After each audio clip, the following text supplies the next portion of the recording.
I want to tell you just about two communities that we've partnered with just in a very relatively superficial, given what we have for data and things, but they're both from Ohio, so I thought that was appropriate. And the folks here are from, I'm not sure Denise did make it. Maybe she's caught in traffic. But up in Cleveland, or nearby, the Eliza Jennings, the Renaissance. So why did they partner with us? It was about the paradigm and their culture, and they were having a lot of trouble with communication between residents, staff, and senior leadership. And very, very quickly, and this is anecdotal, but we have data and community outcomes. But here's one. In the past 2 years, they doubled their sales in this environment. That's creating a culture in an environment that's attractive to new older adults. That's all that's about.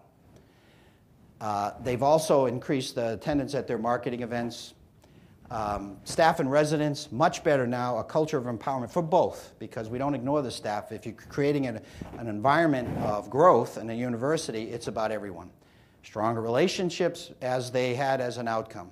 It did indeed happen. And residents were involved in the process of working up to launching this new culture and what happens in it now. So empowerment. We have folks from Landry locally. Dan's from OPRS up north in Columbus, and Sheena is here. And I'm just going to give you a little bit, but please ask them. And Chris from marketing up in OPRS, ask them about what it's done for Landry. I'm just going to give you a brief overview. Why?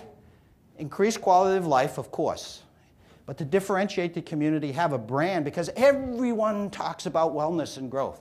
There isn't a brochure in the country, and I travel maybe to visit maybe 200 communities a year. Every single brochure talks about a wellness program and about being holistic and about all the wonderful things we do here. So to differentiate yourself is very difficult. Right, Chris? She's in marketing. And the fact that we were research-based and data and we're affiliated with Mayo, that helped a lot. So what were the outcomes just in general? They learned some things about what the residents really did want. A surprise in many cases. Really starving to learn.